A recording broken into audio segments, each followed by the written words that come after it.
Nasubukan mo na bang magluto ng Pinoy style chicken curry? Yung tipong pangmasa at pangkarinderya na timpla. Kung hindi pa, para sa iyo ang video nito. Tara, simulan natin ang pagluluto. Kumuha lang ako dito ng kawali at pinainit ko ito. Nang uminit na, nilagyan ko ito ng kaunting mantika. Dito nga ay magsisimula tayong mag-isa. Unang inilagay ko itong ating bawang. Hiniwa ko nga lang ito ng maliliit. At isinunod ko na nga itong ating sibuyas. Maninipis lang din yung pagkakahiwa ko sa ating sibuyas. Papalabasin lang natin yung aroma nitong ating dalawang pangkisang sangkap. At sa parte nga ito, ilalagay ko na din yung ating curry powder. At saka maglalagay na ako dito ng turmeric powder. Makakatulong yung turmeric powder para mas maging matingkad yung pagkakadilaw ng ating nilulutong chicken curry. Igisa lang natin tong turmeric saka curry powder para maluto. Kapag hindi nga ito naluto, may aftertaste to na parang mapait. Kaya kailangan natin lutuin itong dalawang sangkap na ito. At dito nga sa parteng ito ay inilalagay ko na itong ating manok or chicken. Pinakad ko lang ito ng pang serving size, yung medyo malalaki sa adobo.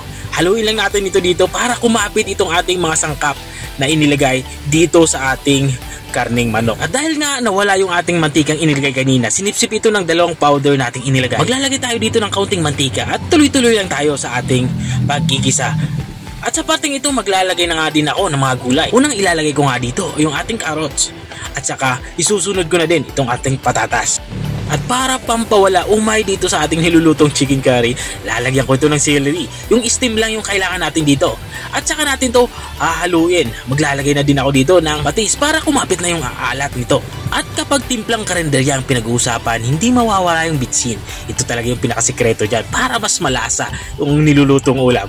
Saka natin to hahaluin ng maigi para kumapit lahat ng ating inilagay na pampalasa dito sa ating karning manok. At matapos natin to mahalo ng maigi, ay lalagyan na natin to ng coconut cream or kakanggata. Hindi nga tayo gagamit ng tubig dito, kundi yung ating coconut cream na yung ating pinakasabaw dito. At matapos nga natin mailagay yung ating coconut cream or kakanggata, ay haluin lang natin to bago natin to tatakpan. Lulutuin natin to ng mga 10 to 15 minutes para sigurado tayong lutong-luto yung ating chicken. At kung nanonood ka pa rin hanggang dito sa kalagitnaan ng aking video, ibig sabihin ay nag-e-enjoy ka. Baka pwede mo naman i-comment kung taga saan ka para alam ko kung hanggang saan umabot ang aking video. At balik tayo dito sa ating niluluto. Dito nga ay sinisimulan ko na itong timplahan. Kulang nga ito sa alat kaya nilagyan ko ito ng kaunting patis. At naglagay na nga din ako ng kaunting black pepper or pamintang durog. At saka nilagyan ko na din ito ng bell pepper saka itong ating green chili or siling panigang. Saka ko ito hahaluin at tatakpan para isimmer pa ng kaunting minuto pa. Dahil gusto ko dito sa ganitong dish ay yung malapot talaga yung sabaw. At makalipas nga ng 1 minutong pagsisimmer ay ito nga, nakuha ko na yung lapot na gusto ko dito sa ating chicken curry.